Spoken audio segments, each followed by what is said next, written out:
corações dos vossos fiéis, e acendei neles o fogo do vosso amor. Enviai o vosso Espírito, e tudo será criado, e renovareis a face da terra. Oremos, ó Deus, que instruíste os corações dos vossos fiéis, com a luz do Espírito Santo, fazei que apreciemos retamente todas as coisas, segundo o mesmo Espírito, e gozemos sempre de sua consolação. Por Cristo Senhor nosso. Amém.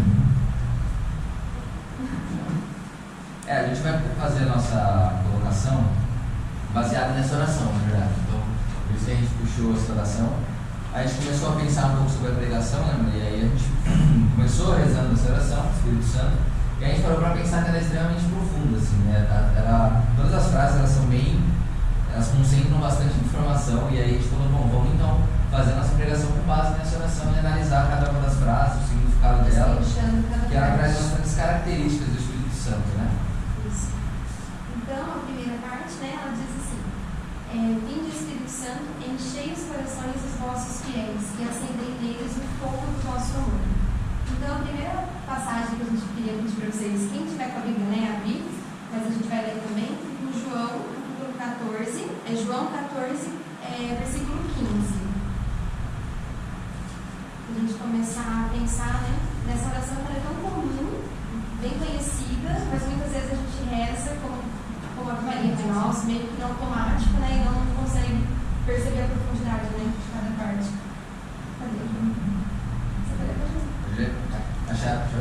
João 14, versículo 15. Se me amais, guardareis os meus mandamentos, e eu rogarei ao Pai, e ele vos dará outro paráclito, para que fique eternamente convosco. Então, está dizendo vinde, Espírito Santo, né? A primeira palavra que a gente queria pensar é essa questão do vinde, como que Deus precisa da nossa autorização, vamos dizer assim, do nosso sim, né? E o primeiro momento que acontece esse vinde na vida do cristão, né?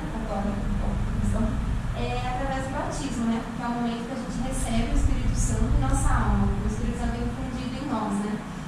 Então, primeiro tem essa necessidade do sim para a questão do batismo, para receber o sacramento, mas depois o sim diário, né? De querer um relacionamento com o Espírito Santo. O João saiu, é curioso para saber por que do Nescau. Depois eu espero ele voltar depois eu falo. Mas você quer falar? Eu ia falar que é necessário, né, essa adesão, né, essa vontade, e por isso que é uma rotina, deve ser uma rotina nossa, fazer essa oração de chamamento, né, de pedir que o Espírito Santo venha até nós.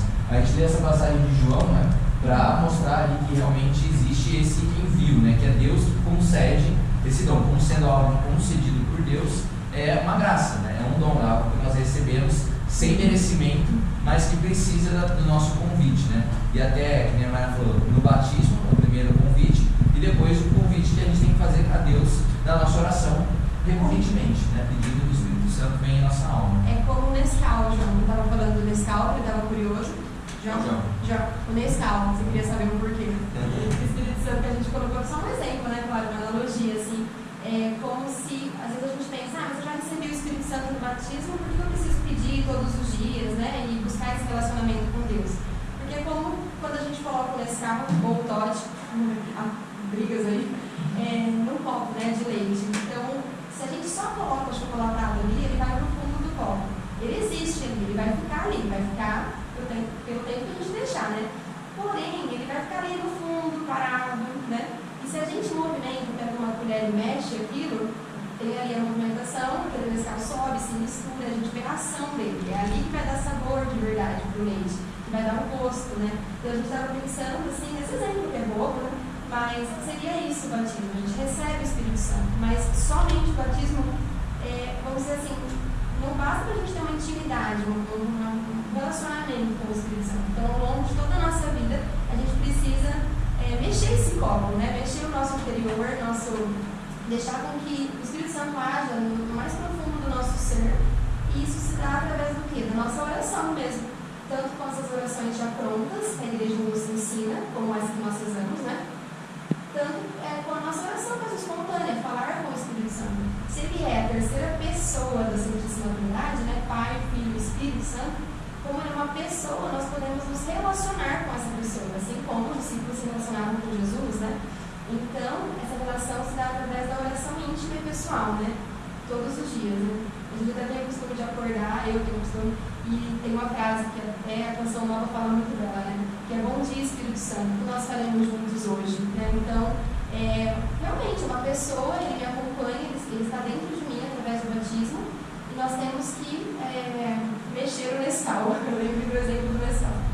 Nós precisamos cultivar, né, esse relacionamento com o Espírito Santo. E aí, a segunda parte da oração, a primeira é vinde Espírito Santo, né, essa primeira frase. A segunda continuação é enchei os corações, né, dos vossos fiéis. E a gente queria chamar a atenção para essa palavra encher, né, o preenchimento. E é interessante a gente parar para pensar que a essência do nosso ser é sermos igual a Deus, né? Então a gente busca voltar para a nossa origem, né? E para aquele que nos criou, a sua imagem. Então nossa vida deve ser uma busca constante de aproximação de Deus, né? E da verdade que é o próprio Deus. Portanto, o fato de a gente ter Deus dentro de nós, né? Permita que a gente tenha esse sentimento de preenchimento, né? Então o Espírito Santo ele vem saciar esse nosso desejo de nos aproximarmos da verdade que é o próprio Deus, né? Então esse pedido que nós devemos fazer que é preencha o nosso ser, né? Não é só o Espírito Santo que a gente tem que pedir para, como a gente vai falar mais para frente aqui, para nos dar discernimento, para nos dar os dons, né? Não é como evocar um mago no RPG e ele vai te ajudar quando você precisar. Não, é para ser uma constância da sua vida para que ele preencha realmente a sua alma no mais íntimo da sua necessidade. E através de você, né? Exato. E aí tem essa questão de que a partir do preenchimento do Espírito Santo, nós nos tornamos também missionários, né? E aí a gente vai entrar depois na outra parte que fala da inovação do mundo e tudo mais. Sim, essa parte do... Aí depois fala assim, neles o fogo do vosso amor. Falando rapidamente do fogo, vocês têm ver muito. O fogo é muito conhecido, a gente fala muito da figura do fogo na igreja, pela questão do fogo destruir as coisas que são velhas, né? Ele destrói, vamos dizer, o homem velho dentro de nós, né? E também é uma fonte, né, de calor, de combustível ali que nos impulsiona para Deus e que também traz o aquecimento, aquece o nosso coração, né? Tira toda a frieza do coração humano. Esse é o sentido do fogo do Espírito Santo, né? E nos traz esse amor, esse calor do amor de Deus, né? E aí eu me falou que nós nos tornamos missionários, né? A partir desse recebimento do Espírito Santo. Por isso que dizem depois na oração, né? Enviai o vosso Espírito tudo será criado e renovareis a face da terra. Então Deus conta com a gente, com a nossa missão, para que a gente renove o mundo do jeito que ele está hoje. Ainda está muito longe de ser do jeito que Deus sonhou, né? Então ele conta com a gente para essa missão, né? E a questão do fogo também, né, a Maria falou, tem essa questão, é muito associado, né? O fogo em vários momentos, várias orações, a gente associa esse fogo do Espírito Santo, inclusive no contexto de Pentecostes que a gente meditou hoje, né, nos mistérios do terço, que foi a vinda do Espírito Santo como línguas de fogo, né? E o relato diz, né, que os apóstolos que estavam ali sentiram um aquecimento interior, né? Então, essa ideia do fogo é exatamente o conceito de nos mover, né? Que nem a Maria falou, né? Combustível que nos move em direção a Deus.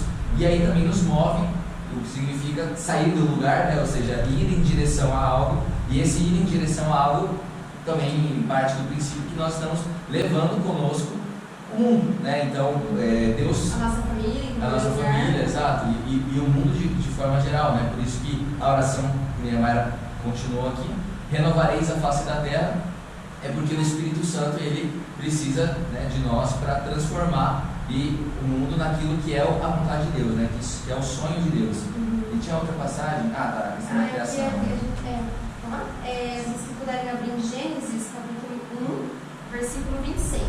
Então, lá em Gênesis 1, 26, fala de uma forma bem discreta, mas é sobre o Espírito Santo que está falando ali, né?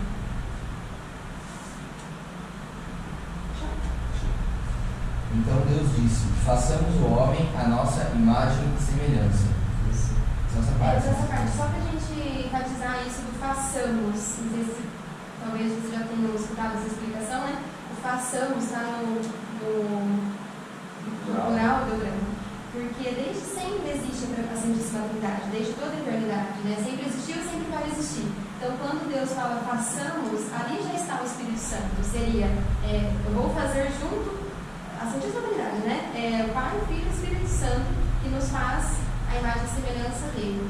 Então, o Espírito Santo ele é também a força criadora de todas as coisas. Lá em Gênesis, ele foi o responsável por criar todas as coisas, por dar vida também ao homem, né? E hoje também, todas as coisas, da menor coisa, a criação da natureza, tudo tem um mover do Espírito Santo. E também, né, nós tivemos 2 filhos recentemente, então eu fico pensando assim, no poder, na ação do Espírito Santo na hora, por exemplo, da concepção, na hora da geração de uma vida, no ventre de uma mulher, né?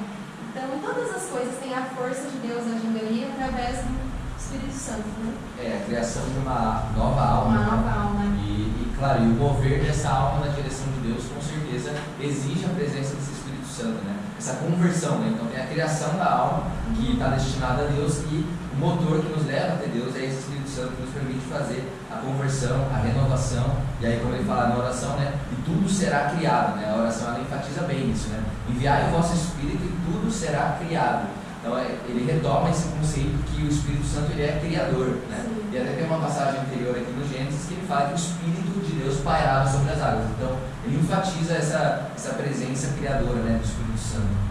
Depois continua E tem a dizendo. questão da Virgem Maria, né? E aí, da questão da Virgem Maria, né? Que é a questão criadora, que foi ali que começou a nossa, vamos dizer, o sim de Maria, através do sim, o Espírito Santo agiu nela, e ali começou a salvação, né? Podemos dizer assim. A encarnação mesmo, né, de Deus no ventre de Maria, por isso que ela é chamada pela igreja de esposa do Espírito Santo. Né? Foi através da ação do Espírito que ela engravidou, mas tem até um dogma, né, de que ela permaneceu virgem, né? Então, a gente colocou isso, né? E é interessante isso, né, essa criação. Bom, na criação do Gênesis teve toda essa questão da materialização do mundo, mas muito depois, né, na época da concepção de Maria, existiu um toque do Espírito Santo na nossa matéria, né? Na vida física. Ele foi capaz de conceber no ventre de Maria o próprio Deus, né? É algo extremamente miraculoso, né? Sim. Depois continua com oremos, né? Ó Deus que instruíste os corações dos vossos fiéis com a luz do Espírito Santo.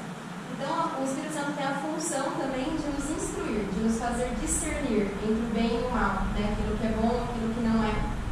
E eu estava até conversando com o Mi, né?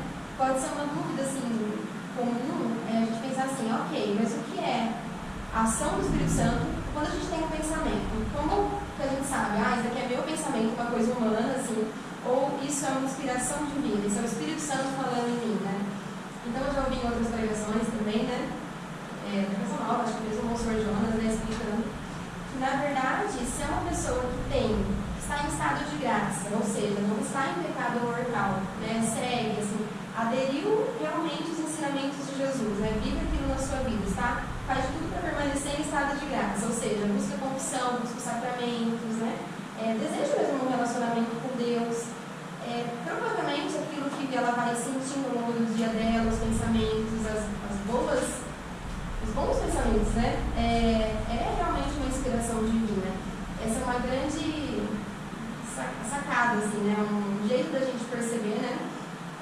Normalmente acho que todo mundo conhece alguma pessoa que quando a gente está perto dela, parece que a gente sente já aquela paz, a presença de Deus. Pode ter certeza que é uma pessoa que busca tudo isso que eu falei, que tem uma vida de intimidade com o Espírito Santo, né? E então ela recebe muitas inspirações divinas, né? Como você falou, marcado por toda oração nossa, toda conversa. Exato. No fundo, cada pensamento, cada ideia, por mais que não seja em oração, no momento, enfim, né? Acaba sendo inspirado pelo Espírito Santo, porque ele nos move constantemente, né? Então, à medida que nós nos tornamos íntimos de Deus, estamos próximos do sacramento, né, em comunhão com Deus, quanto mais perfeitamente nós estamos em comunhão com Deus, mais perfeitamente nosso pensamento é o pensamento de Deus, né? E é dessa maneira que o reino de Deus se propaga no mundo, né? Fazendo com que as nossas ações, nossos pensamentos sejam conforme os dele. E para isso a gente precisa do Espírito Santo, né? E o Espírito Santo é que nos mantém nesse vínculo íntimo com Deus para que a gente renove o mundo da maneira como ele pretende, né? E o que é, na verdade, o não estar em estado de graça, ou o que a igreja chama de pecado mortal, né? Nada mais é do que uma barreira que nós mesmos, né? Que eu, quando eu escolho livremente pecar, ofender a Deus, fazendo algo oposto, né? Então, diversos pecados, né? A pessoa comete um adultério, só um exemplo, mas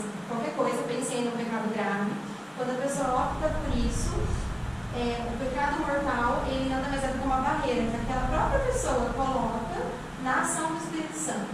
Então tem que ficar claro para nós que não é Deus que coloca essa barreira, né? O Espírito Santo nunca se afasta de nós, Deus nunca se afasta de nós, né? Mas quando a pessoa peca, quando ela vai perdendo, assim, ela vai ter indiferente a Deus, né? Infelizmente acontece que é como se o Nescau ficasse lá no fundo do copo, né? Novamente. Então é necessária essa reconciliação com Deus, porque você vai voltar a sentir o Espírito Santo agindo em você, agindo na sua casa, agindo na sua vida, né? Então, você vai mostrar a mensagem? Eu acho que eu fiz a ligação, né, nessa questão de estar em estado de graça, e a oração ela fala duas vezes em relação aos fiéis, né? Ela pede no início lá, encher o coração dos vossos fiéis, e aqui novamente ele fala, né, que instruíste os corações dos vossos fiéis. Então a palavra fiel, ela se repete duas vezes nessa oração, e isso nos remete a essa necessidade da fidelidade, né? E de lutar contra o pecado. Inclusive, naquela passagem inicial que a gente leu, que ele começa, essa passagem de João 14, do 15 até o versículo 20, ele fala várias coisas relacionadas ao Espírito Santo, né? Ele vai descrever um pouco de como age o Espírito Santo, como vai ser, no caso, o envio do Espírito Santo, né? Mas ele começa falando: se me amais, guardareis os meus mandamentos, e eu rogarei ao Pai, ele vos dará outro paráclito. Então, ele parte do pressuposto que, para receber o Espírito Santo, é necessário ter a vontade conforme a vontade de Deus, ou seja, não estar em pecado, né? Então, que não significa que nós nunca iremos errar, né? Ou nós não teremos, assim, de uma hora para outra, pecado nenhum. Mas significa essa busca, né? Essa busca. E aí ele fala a questão da luz, né? Ele fala, instruístes com a luz do Espírito Santo, né? Então, novamente, aqui a gente vê um outro símbolo que é associado ao Espírito Santo, que é a luz. E aí eu peguei um trecho aqui da Suma Teológica, que está no Catecismo, 1848, de São Tomás de Aquino, que ele fala um pouco sobre a questão da luz, do significado da luz e da importância desse símbolo para a nossa fé, né? Então ele diz: a conversão requer que se lance luz sobre o pecado. Ela contém em si mesma o julgamento interior da consciência. Pode-se ver nisso a prova da ação do Espírito de verdade, no mais íntimo do homem. E isso se torna ao mesmo tempo o início de um novo dom da graça e do amor. Recebei o Espírito Santo. Assim, nessa ação de lançar luz sobre o pecado, descobrimos um duplo dom: o dom da verdade da consciência e o dom da certeza da redenção. O Espírito da verdade é o Consolador. Então, aqui basicamente o que ele quer dizer, né? Que é quando nós jogamos luz sobre a nossa vida interior, ou seja, quando nós somos capazes de fazer uma reflexão, né, sobre o que é o nosso pecado, e a gente identifica esse pecado, ele nos permite romper com o pecado, né? Então o primeiro passo é olhar, reconhecer o pecado para romper com o pecado. Então essa luz, que muitas vezes a igreja alude como sendo o Espírito Santo, é a maneira como Deus nos permite reconhecer os pecadores, né?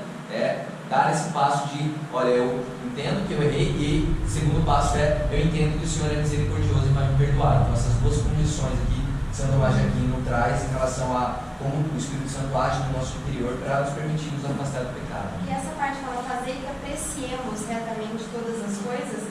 A gente foi ver o significado da palavra apreciar, né?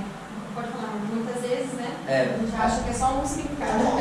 Tem dois significados, né? A palavra apreciar, né? O mais comum usado, que é gostar, aproveitar, né? Então, eu estou apreciando uma comida, estou apreciando um show, mas a palavra apreciar ela também pode ser usada no sentido de julgar, né? Então, estamos apreciando quais foram os erros. A gente usa muito mais hoje em dia, mas ela também é usada no sentido de avaliar e julgar, né? Então, aqui eu acho que esse sentido ele casa mais com essa parte da oração, né?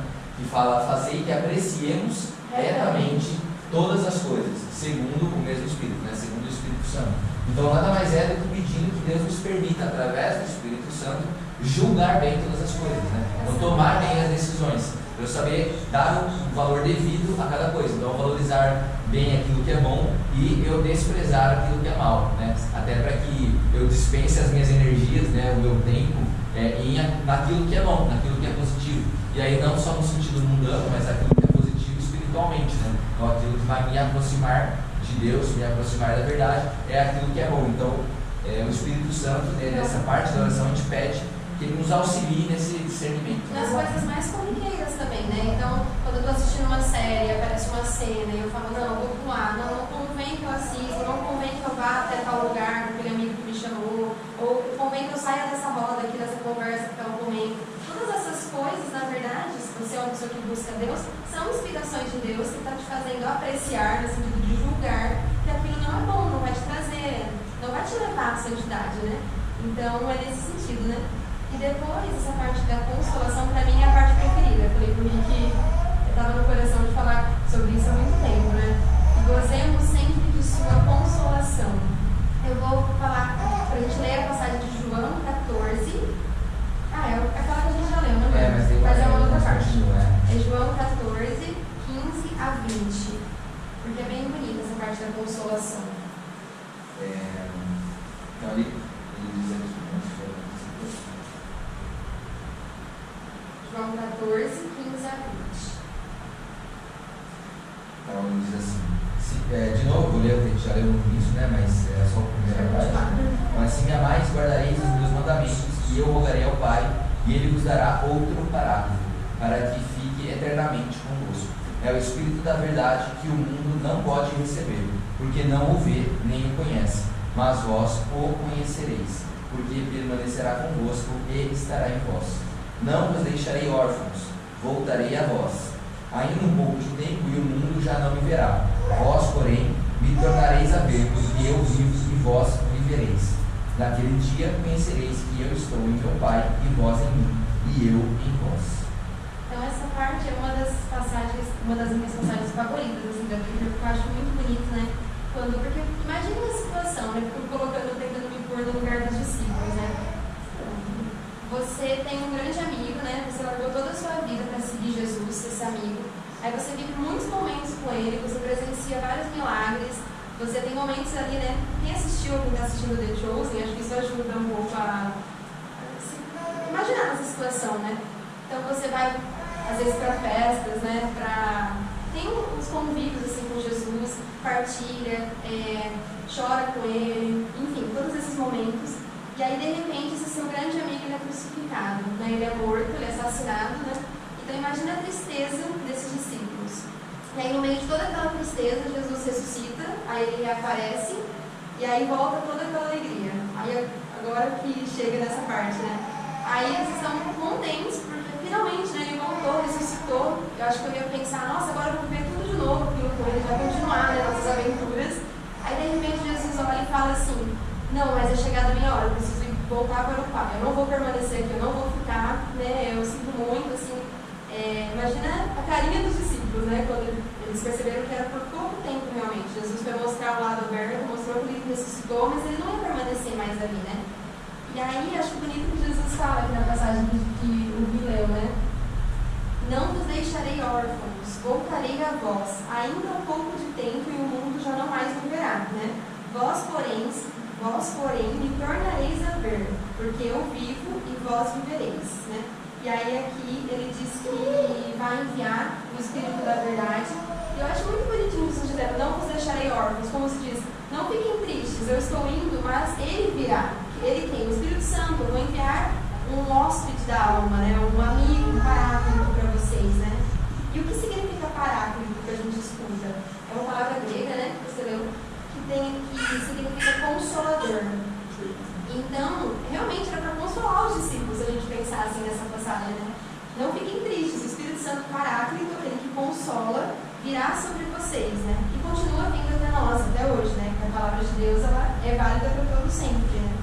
Então, o que a gente tem que fazer? Nós devemos contar com a ajuda desse Consolador nos momentos da nossa vida, né? Eu devo pedir para o Felipe, quando ele fez a arte, né, para divulgar nossa fala, colocar aquela passagem que diz que é o amor de Deus derramado em nós.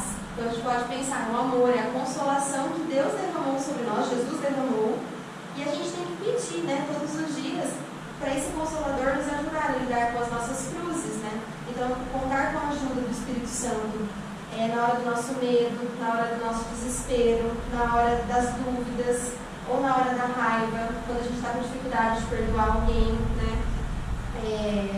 Na hora do nosso vício, todas as pessoas, todo mundo tem um vício, seja maior, menor, enfim, um ou mais para vencer. Então, a gente tem que pedir o quê? A força do Espírito Santo, né? Que ele é o nosso consolador, ele é o amor de Deus ajuda em nós. Muitas coisas a gente não vai conseguir pela força humana, né? Às vezes é muito difícil realmente perdoar alguém que nos fez mal, ou pedir perdão, mas aí a gente tem que pedir para o Espírito Santo, né? Todos os dias, contar com essa ajuda, porque Deus está dizendo, é uma promessa, né? Não vos deixarei órfãos, né? Enviarei o Espírito da verdade. Então, tem várias formas de se relacionar com o Espírito Santo. Se você quiser falar um pouquinho, amor, da oração em línguas, né? Que é um dom, e é uma forma da gente deixar o Espírito Santo orar em nós, né? Que aí está em Romanos, se você quiser abrir, né? Romanos capítulo 8, versículo 26. Romanos 8, 26.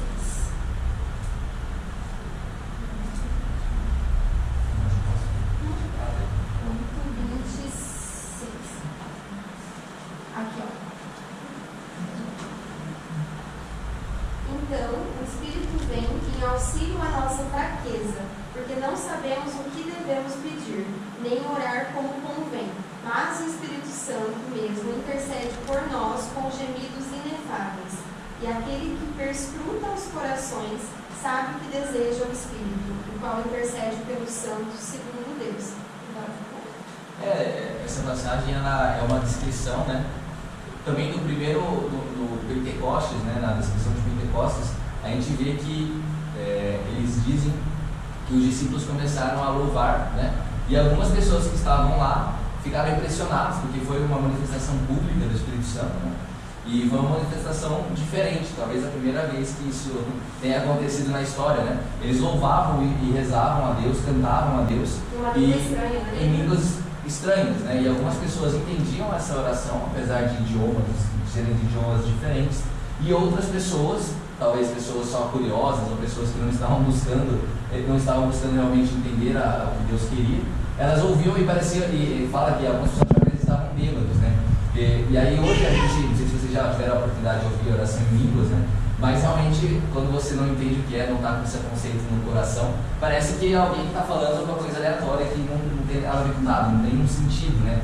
E aí eu acho que é interessante que eles remetem isso nessa passagem do Ato dos Apóstolos que fala de Pentecostes, que algumas pessoas acharam que eles estavam bêbados, né? Então foi uma coisa aleatória, assim, sem sentido, né?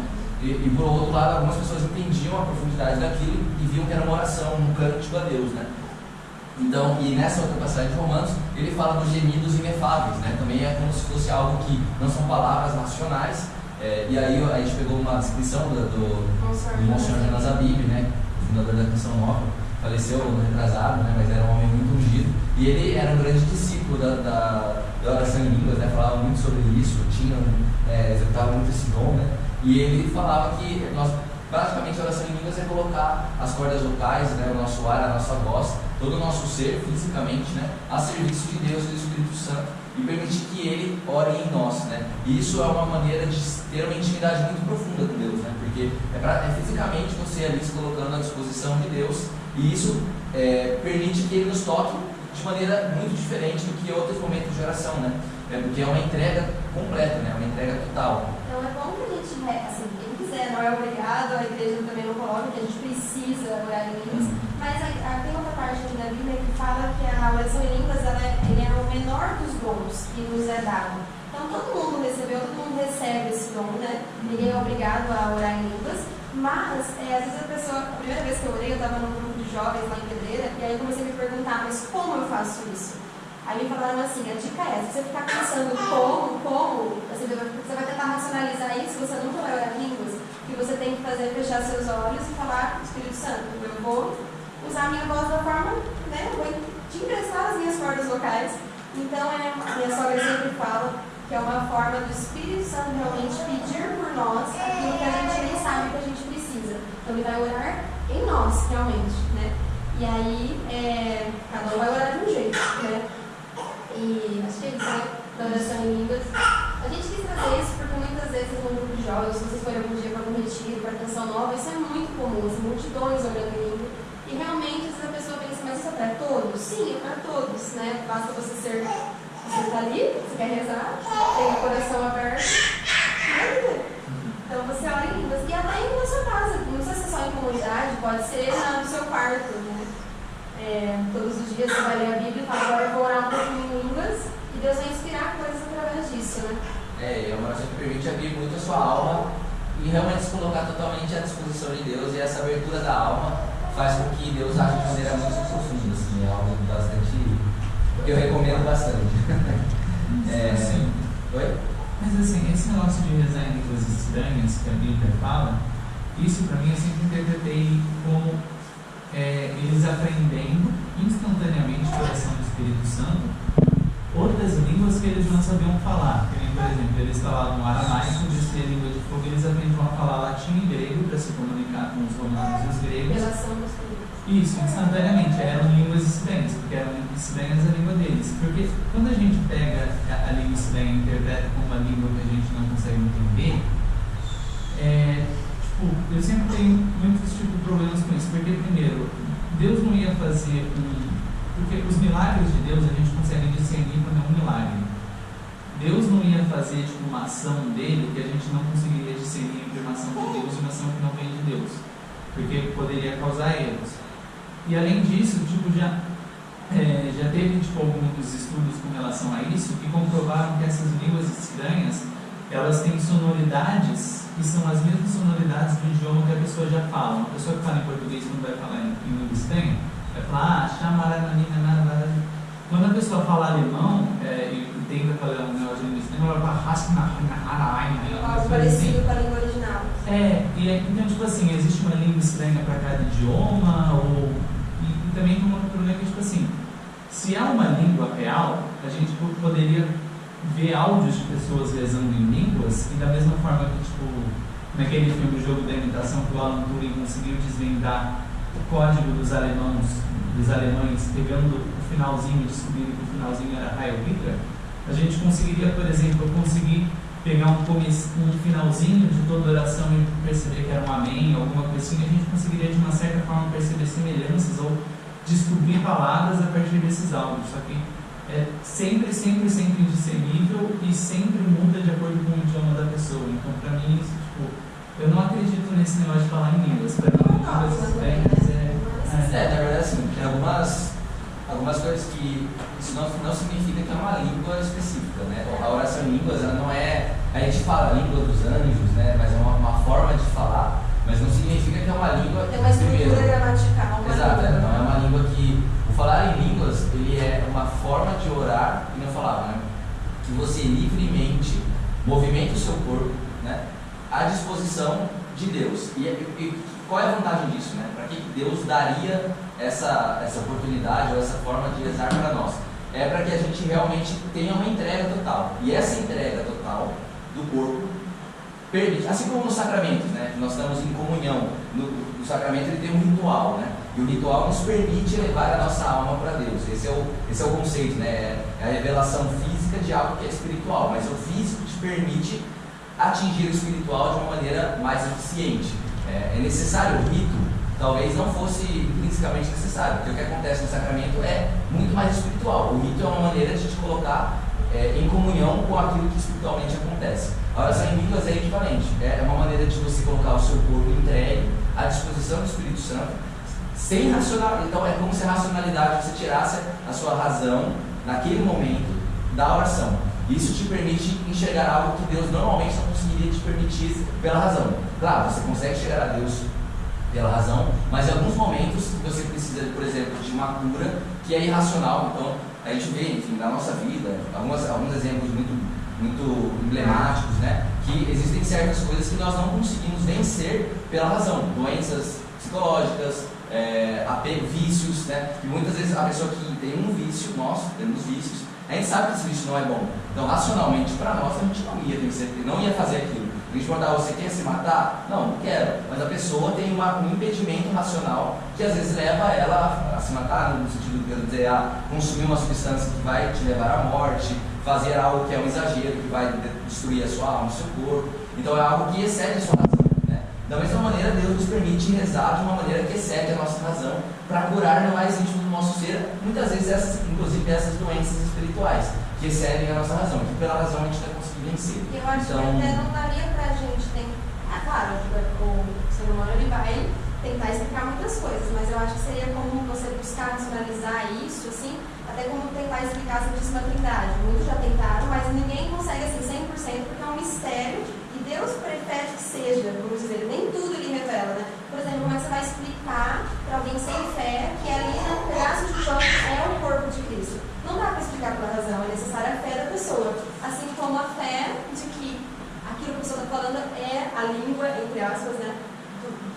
vamos dizer, a língua dos anjos, né? Mas não é um dogma, não é uma coisa que, se você não quiser orar em línguas, você, né, está cometendo algo contra a igreja, contra Deus, nada disso, né?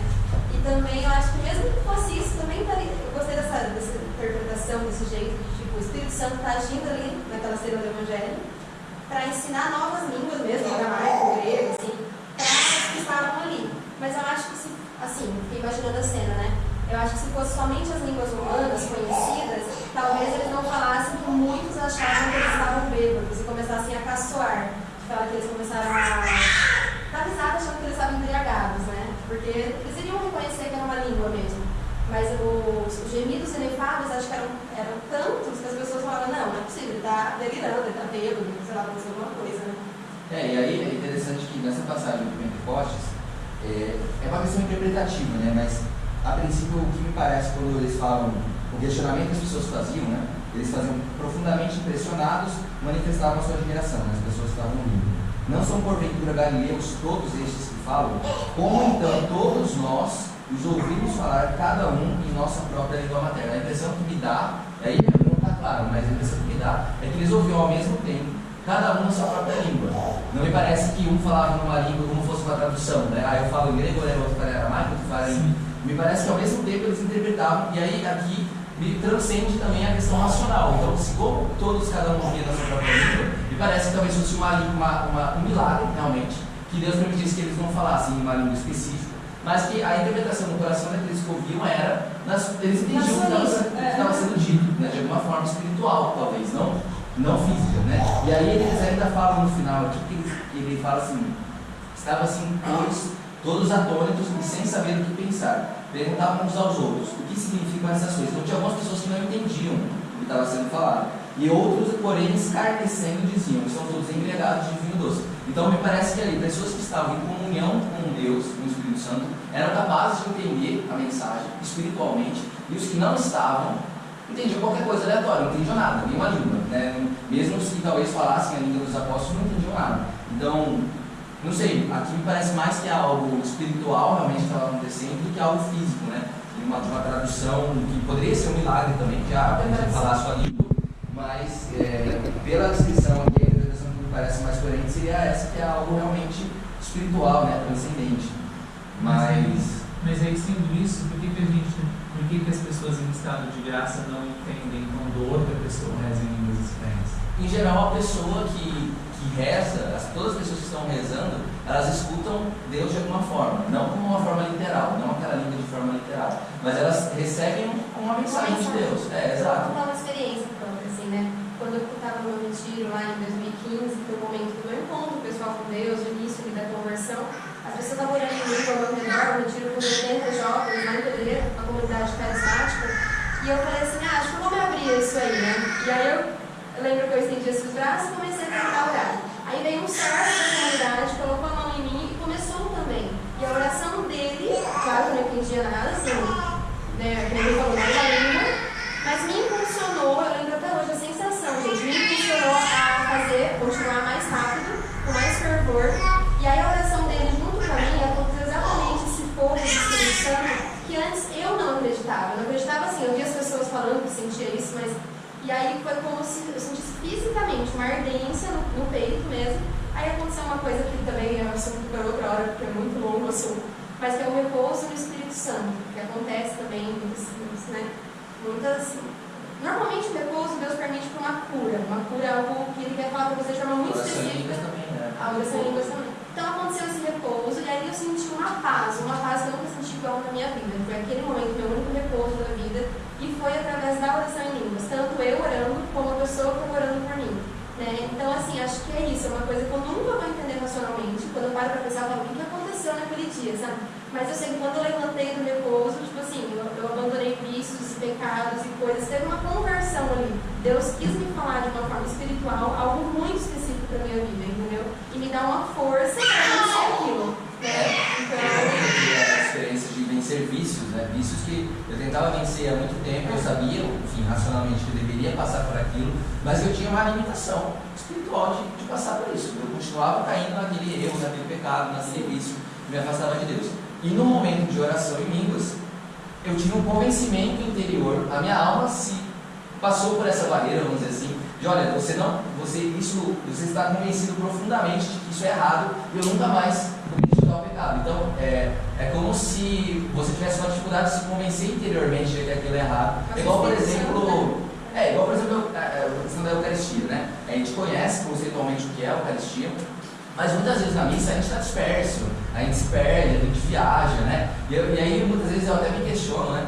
Será que eu tenho a fé verdadeira de que Cristo está ali? Porque se eu tivesse convencimento profundo na minha alma de que Cristo está ali, eu não seria capaz de me dispersar, não seria capaz. Tirar os olhos. E aí, como dizer, eu peço a Deus que eu chegue a esse ponto de convencimento interior. E aí eu quero dizer, nesses momentos, né, em relação ao convencimento interior de que eu preciso vencer um vício, é como se o Espírito Santo me desse a motivação interior para vencer esse vício e eu nunca mais caísse nele. Então é como se é uma mensagem, uma transformação, né, espiritual que é inexplicável. Eu acho que talvez é isso que eles querem dizer como entendimento, né? Eles tinham um entendimento da mensagem que Deus transmitia a eles e na oração em línguas, a gente, cada um, tem um entendimento daquilo que está sendo transmitido, não de uma forma literal, não pode, né? Falando eu, você, eles, vamos andar em um caminho. Não, é uma coisa interessante. Eu lembro que depois que eu falei pro Sérgio da comunidade, que era um amigo assim, eu falei assim, nossa, obrigada pela sua oração, limpinho, obviamente, que eu repousei. Aí ele falou assim, eu senti que quando eu estava orando, Deus te curava de muitas coisas. Eu falei, curou mesmo. Então assim, ele sentia algo, eu sentia algo, mas nada humanamente explicável. Só que os dois em oração sabiam que estava acontecendo algo profundo ali, entendeu? Então acho que a gente optou por falar da oração em línguas, como eu falei, é uma coisa opcional, né? Mas porque para mim é uma coisa que essa ação do Espírito Santo foi de forma muito marcante através do dom de línguas na nossa vida, né? Então... Sim, eu acho que eu entendi. É igual meio que a prova que Deus existe. Assim, é impossível provar racionalmente que Deus existe. Mas no nosso relacionamento com Deus, a gente percebe os momentos que Ele prova pra gente, da nossa relação com Ele, quando Ele existe. É uma coisa que só a gente, na nossa vida, consegue perceber. Se a gente perguntar explicar a prova pra pessoa, a pessoa vai falar, não, você era um estado de hipnose, não, você está associando, é uma falsa associação. Só que a gente percebe nos nossos acontecimentos que a gente não consegue transmitir. Aí eu estou entendendo mais ou menos nesse sentido. Exato. Inclusive essas experiências, elas são tão marcantes que a gente nunca mais esquece. Eu lembro como se fosse hoje o que aconteceu. E isso muitas vezes fortalece a minha fé, né? Em alguns momentos que eu questionei a existência de Deus, questionei a bondade de Deus, eu me lembrei dessa ocasião. Eu falei, cara, essa ocasião, a minha alma estava 100% em comunhão com Deus e convencida. Então, assim, era impossível que isso não tenha acontecido. Interiormente, eu não consigo transmitir, mas interiormente é um convencimento profundo, né? É uma prova interior que Deus dá para você pessoalmente. Exato. Até quando a pessoa passa por um sofrimento muito grande, ela, assim, pode pensar em várias coisas, mas né, a questão do luto, toda essa questão, às vezes você tem uma força sobrenatural que quem está de fora não entende, né? Mas tem toda a questão do Espírito Santo agindo ali. Então a pessoa passa por aquilo, ela reconhece a ação de Deus, mas que não é explicável, né? Para alguém. Sim. Lógico. Acho que todo mundo tem essa experiência. A gente percebe a ação de Deus, mas é pra gente. Né? A gente não consegue se você falar.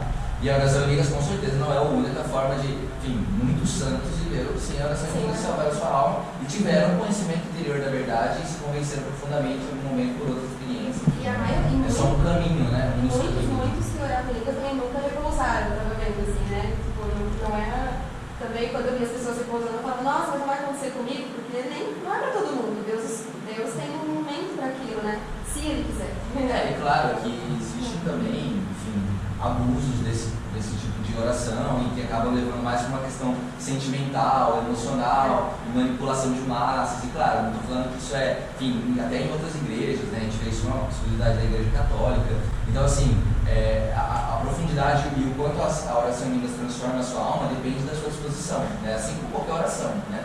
Então, existem pessoas que provavelmente talvez não estão ouvindo nada, não têm nenhum contato com Deus, estão só lá falando, né? É um teatro, né? Uma histeria coletiva, né? Então, coisas, claro, isso vai depender da atividade da pessoa, da disposição da pessoa de realmente estar ali em comunhão com Deus naquele momento. E é uma maneira, é uma via de ter essa conversão, essa comunhão com Deus, essa cura, né? Que a gente estava falando da saúde. Sim, mas eu acho que a questão do final da oração que é por Cristo Senhor nosso, né? Mas enfim, fica por outra hora, que é uma questão mais meio longa, né? Sobre a relação do Espírito Santo com Cristo e tal, mas acho que a gente pode deixar para um outro momento. queria propor que fazer novamente a mesma lição, mas dessa vez, assim, cada um prestando atenção, assim, cada frase, né, realmente numa conversa com o Espírito Santo e de uma forma diferente do que nós fizemos a primeira vez, né? Agora que a gente já estudou, entre aspas, cada partinha da oração, para a gente perceber, né, cada coisa que a gente pede para o Espírito Santo. Vinde, Espírito Santo, enchei os corações dos vossos fiéis, e acendei neles o fogo do vosso amor. Enviai o vosso Espírito, e tudo será criado, e renovareis a face da terra. Oremos, ó Deus, instruí os corações dos vossos fiéis, com a luz do Espírito Santo, fazei que apreciemos retamente todas as coisas, segundo o mesmo Espírito, e gozemos sempre da sua consolação. Por Cristo Senhor nosso. Amém.